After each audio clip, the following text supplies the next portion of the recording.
अस्सलाम वालेकुम दोस्तों, उम्मीद है आप सब खैरियत से होंगे।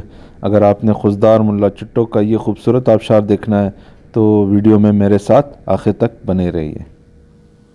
खुशदार कराची रोड पर 4-5 किलोमीटर खुशदार से बाहर निकलकर मशरिक साइड पर रास्ता आता है जो सिंध को भी जाता है, तो आपने इस पर लेफ़्ट टर्न कर लेना है।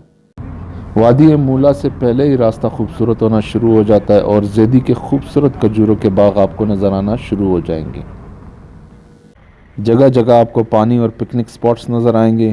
तो ये जो पुल नज़र आ रहा है इस पे आपने राइट को टर्न कर लेना है और यही M8 मोटरवे है, सिंध को भी जाता है। रास्ता जितना खूबसूरत है दोस्तों उतना एडवेंचरस भी है, तो आपको इसके लिए 4 व्हील ड्राइव गाड़ी लाजमी चाहिए। तकरीबन 120 किलोमीटर का रोड जो है वो पक्का है और उसके बाद 1 से 1.5 घंटे का रास्ता जो है वो कच्चा है, तो सफ़र में इंशाल्लाह आपको मज़ा आएगा। बाइक पर भी आप आराम से जा सकते हैं, बाइक में कोई मसला नहीं होगा आपको। खुशदार से आप चुट्टो क्रेस्ट हाउस तक 5 से 6 घंटे में इंशाल्लाह इजीली पहुंच जाएंगे। चाहे आप अपनी बाइक पे सफ़र कर रहे हो या अपनी गाड़ी में सफ़र कर रहे हो, मेरा मशवरा यही है कि किसी मकामी आदमी को लाजमी अपने साथ ले जाइए। यहाँ पे काफ़ी कच्चे रास्ते एक दूसरे से अलग होते हैं, तो आपको पता भी नहीं चलेगा कि आप किस तरफ जा रहे हैं। और हमारे साथ भी हुआ, मगरिब को जिस गांव से चले थे इशा को उसी गांव पे पहुंच गए। 4 व्हील ड्राइव की ज़रूरत तो आपको हर जगह पड़ेगी, और अगर किसी जगह आप भटक जाएं, कोई मकामी नज़र आए तो फ़ौरन उससे पूछ लें रास्ते का। खुशदार से आपको 4x4 गाड़ी जो है वो आने जाने का 12 से 15 हज़ार आपसे लेगी, लेकिन आप कोशिश करें अच्छी गाड़ी लाएं, 1000 रुपये ज़्यादा दें, अपने ट्रिप को एंजॉय करें और मुसीबत से बचें, तकलीफ़ से बचें, अच्छी गाड़ी के साथ लाएं। चुट्टो क्रेस्ट हाउस जो है वो आप DC खुशदार ऑफिस से जो है बुक करा सकते हैं। आप यहाँ पे टेंट भी लगा सकते हैं। छोटी सी एक दुकान भी यहाँ पर मौजूद है जहाँ से आप बिस्किट और बोतल इस टाइप की चीज़ें ले सकते हैं, लेकिन जो आपका मेजर सामान है, जो ज़्यादा सामान है, वो आपको खुशदार से ही अपने साथ लाना होगा। रात हमने चुट्टो क्रेस्ट हाउस में गुजारी, तो अभी सुबह सवेरे नाश्ता करने के बाद निकले हैं चुट्टो की तरफ। तो आइए आपको रास्ता भी दिखाते हैं ये कितना खूबसूरत है। पुराने चावल, पुराना घोड़ा, पुराना कारोबार और बचपन के पुराने दोस्त, जो मज़ा इनमें वो आपको किसी और चीज़ में नहीं आएगा। रेस्ट हाउस से आपने नीचे दरिया पे उतर जाना है और यही वादी जो है आपको चुट्टो तक ले जाएगी। तो आइए दाऊद जान के साथ चलते हैं चुट्टो की तरफ और आपको रास्ते की खूबसूरती भी दिखाते हैं और खूबसूरत पॉइंट भी दिखाते हैं और ये भी दिखाते हैं कि रास्ता कितना खूबसूरत है। और 30 से 40 मिनट में आप पहुंच जाएंगे चुट्टो पर, लेकिन थोड़ा तसल्ली से जाएं तो बेहतर है। पानी को कभी आपने इस पार से क्रॉस करना होता है, कभी उस पार से क्रॉस करना होता है, तो ये सिलसिला चुट्टो तक चलता रहता है। रास्ते में अपने दोस्तों के साथ चलें और अकेले ना चलें, स्लिपरी भी है और पत्थर भी है, और इन्हीं पत्थरों की वजह से कभी पानी तेज़ हो जाता है, कभी गहरा हो जाता है, कभी जो है वो नीला हो जाता है, कभी साफ़ हो जाता है। जितना चुट्टो खूबसूरत है इसका रास्ता भी उतना ही खूबसूरत है। तो आप अच्छे जूते पहने जिनमें पानी ना ठहरता और जो स्लिप ना होते हो, रबड़ सोल वाले हो, तो ज़्यादा बेहतर है। पानी भी साफ होता जा रहा है, बहुत ही खूबसूरत जगह है। तो आगे भी आपको दिखाता हूँ। मेरे दोस्त ज़रा आगे चले गए हैं तो मैं उन तक पहुंचने की कोशिश करता हूँ। आहिस्ता आहिस्ता चलें और कोशिश करें ग्रुप में चलें ताकि कोई साथी पीछे ना रह जाए और किसी को चोट ना लगे, तो साथ रहें और नज़ारे एंजॉय करें। और ऐसा लग रहा है कि हम अपनी मंजिल पर पहुंचने वाले हैं। तो भाई जब आपको ये वाले नज़ारे दिखने शुरू हो जाएं तो आप समझ लें कि बस चुट्टो से आप चंद कदम पर ही रह गए हैं। बहुत ही खूबसूरत वादी है मूला की। तो चलिए देखते हैं। चुट्टोक ब्रावी ज़ुबान में ड्रॉप्स को कहते हैं। तो पहाड़ों के अंदर से ड्रॉप्स गिर के ये पानी आ रहा है, तो आबशार तक भी आपको ले चलना है। ये पानी बहुत साफ़ है, दिखने में ये कम गहरा लग रहा है ये, लेकिन ये काफ़ी गहरा है और बहुत एहतियात करनी है। जिसको तैरना नहीं आता है और जिसके पास लाइफ जैकेट नहीं है वो बिल्कुल भी इसके नज़दीक ना जाए, बिल्कुल। हाँ हाँ, नहीं ये सारा बंधा हुआ है। हाँ एक सेकंड यार, डॉक्टर कह रहा है हाँ बहुत गहरा है भाई, ये जैकेट के बगैर तो पॉसिबल नहीं। भाई ऑपोजिट डायरेक्शन से पानी आ रहा है जो आपको तैरने नहीं देगा और काफ़ी गहरा पानी है। तो अगर आपने आबशार तक जाना है तो कुछ एहतियातें आपने लाजमी करनी है। रस्सी को आपने हाथ में नहीं पकड़ना है, अपनी कमर से अच्छी तरह बांध लेना है और अपने साथ लाइफ जैकेट और रस्सी के साथ साथ एक अच्छा तैराक भी साथ ले जाए। बहुत ही ज़रूरी है, बहुत ही गहरा पानी है। शोएब भाई रस्सी लेके आबशार वाली साइड पे जाते थे और फिर हमें खींच लेते थे।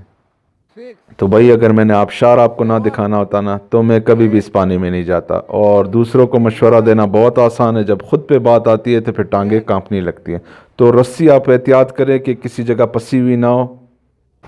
छलांग तो मैंने लगा दी, लेकिन जहाँ से पानी आ रहा था वहाँ से चढ़ने में काफ़ी प्रॉब्लम हुई क्योंकि स्लिपरी था। अगर शोएब भाई की रस्सी ना होती तो काफ़ी मुश्किल हो जाती। और फिर बिलाखिर शोएब भाई की मदद से किसी न किसी तरह पानी से निकलकर दर्रे के अंदर पहुँच गया। और आगे भी गहरा पानी है, आबशार तक जाने के लिए एहतियात करनी है। और थोड़ी देर होने के बाद जो है वो यारों का डर ख़त्म होना शुरू हो गया, जो कि फ़ायदेमंद भी है लेकिन कुछ नुकसानदेह भी है। फ़ायदा ये होता है कि बंदा तैरना अच्छा शुरू हो जाता है, लेकिन नुकसान ये है कि और कॉन्फिडेंट हो जाता है। और दाऊद जान तो फिर इन मामलों में वैसे भी सबसे आगे हैं। आबशार तक पहुंचने के लिए आपको 3-4 और जगह से गुजरना पड़ेगा जहाँ पे पानी गहरा भी है, पत्थर भी हैं और स्लिपरी भी है। कहीं पे पानी तेज़ है, कहीं पे गहरा है, कहीं पे साफ़ हो जाता है, कहीं पे नीला हो जाता है और पहाड़ों का रंग भी अलग है। पानी हर तरफ से टपक रहा है, बहुत खूबसूरत जगह है। दर्रे का अंदरूनी मंजर आबशार की तरफ जाते हुए बहुत ही जादुई सा है या किसी नावल का मंजर है। बहुत साफ़ पानी है, पत्थर बिल्कुल नज़र आ रहे हैं और पहाड़ों से हर तरफ पानी टपक रहा है, तो इसीलिए इसको चुट्टोक भी कहते हैं।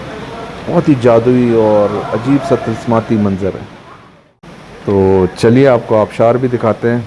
बहुत ही खूबसूरत आबशार है, बहुत ही खूबसूरत पानी है। और जो मेन जगह मैंने आपको दिखाई थी उससे थोड़ा सा आगे चल के ये आबशार आती है दर्रे के अंदर।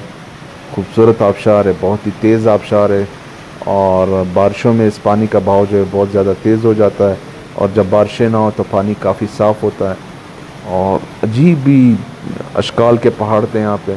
लेकिन एक बात मैं आपको बताना चाहूँगा कि बिल्कुल आपने और कॉन्फिडेंट नहीं होना है।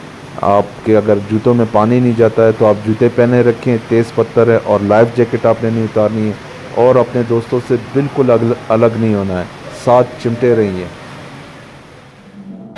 बहुत ही खूबसूरत आबशार है और दोस्तों के साथ बहुत एंजॉय किया, लेकिन थोड़ा थोड़ा वापसी का डर भी दिल में लगा हुआ था। नवाज़ जान ने तो बहुत एंजॉय किया, बहुत मज़े किए, काफ़ी तैराकी की और यही बात मैं आप दोस्तों को बताना चाह रहा हूँ कि और कॉन्फिडेंट नहीं होना है। नवाज़ जान ने जो है वो लाइफ जैकेट उतार दी, जो कि अच्छी बात नहीं है। अगर आप यहाँ तक अपना मोबाइल या कैमरा लाना चाहते हैं तो आप उसको अच्छी तरह 2-3 प्लास्टिक में रैप करें और किसी तैराक बंदे को पकड़ाएं, क्योंकि खुद ये रिस्क ना लें तो बेहतर है। डॉक्टर राजिक की अगली फुटेज जो मैं आपको दिखाऊंगा, नवाज़ की मस्तियाँ तो ख़त्म होने में नहीं आ रही थी। तो यहाँ आबशार तक पहुँचने के लिए जो मैंने और डॉक्टर राजिक ने पापड़ बेले हैं ना, तो वो मैं आपको दिखा देता हूँ। अभी तक कहानी बाकी है, मेरे साथ रहिए। और ये हैं शोएब भाई जिन्होंने इस दर्रे तक लाने में हमारी मदद की और इनका हम बहुत शुक्रिया अदा करना चाहेंगे। और इन्होंने काफ़ी हेल्प की, काफ़ी थक गए लेकिन उनके बावजूद भी इन्होंने आखिर तक हमारा साथ नहीं छोड़ा। तो थैंक यू शोएब भाई।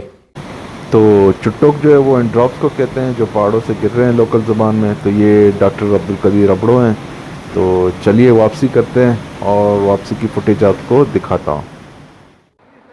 दोस्तों, जब बंदे की शादी हो जाती है तो उसके कॉन्फिडेंस का बेड़ा गर्क हो जाता है और ये आप देख सकते हैं। यहाँ से हम आबशार पे जब जा रहे थे तो जाते हुए ये हाल था और असल में पानी भी बहुत गहरा है।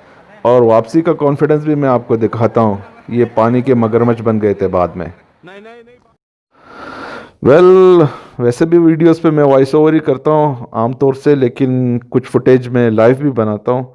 लेकिन यहाँ पे ऐसे दोस्तों के साथ आप हैं तो ऑलमोस्ट पूरी वीडियो ही आपकी वॉइस ओवर होगी, क्योंकि असल फुटेज अगर मैं आपको सुना दूँ ना तो आप हंस हंस के पागल हो जाओगे। तो यूनुस को बहुत बोला भाई तैराकी कर ले और ये हेल्प की हरकतें बंद कर, लोगों को हमने फुटेज दिखानी है। और वैसे भी है ख़तरनाक पानी और कॉन्फिडेंट नहीं होना है। लेकिन ये पहले फुटेज जो मैंने आपको दिखाई हो, और फिर इन शेर के बच्चों को अपना पुराना ज़माना याद आ गया। शादीशुदा वाली ज़िंदगी भूल गए और इनका कॉन्फिडेंस पानी में शेर की तरह अपना अक्स देख लिया और इनका कॉन्फिडेंस वापस आना शुरू हो गया। तो सर्जन साहब जो है वो ऐनक के साथ ही तैरना शुरू हो गए। बहुत खूबसूरत सर्जन।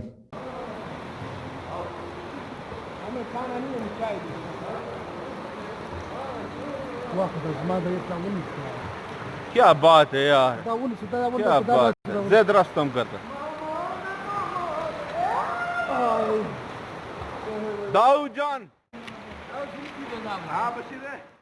वेल मुझे लगा कि आखिरी फुटेज जो है वो मैं ओरिजिनल वॉइसेस में आप लोगों को दिखा सकूं, लेकिन सेंसर करना पड़ा। तो आप मेरी आवाज़ पे इत्तेफाक कर लें, इनकी आवाज़ें सुनने के काबिल नहीं है भाई। मामा भी नहाने की बहुत ज़िद कर रहा था, उसको बोला भाई बस कर दे, अपने रिस्क पे काम कर ले, इधर नहा ले, यहाँ पे नहा ले।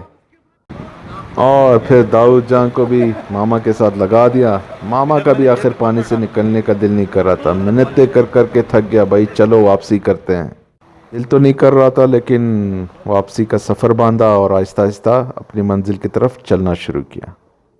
दोस्तों आपका बहुत शुक्रिया कि आपने ये सफ़र यादगार और मज़ेदार बनाया, और आप लोगों का भी ये वीडियो देखने का बहुत शुक्रिया। अल्लाह हाफ़िज़।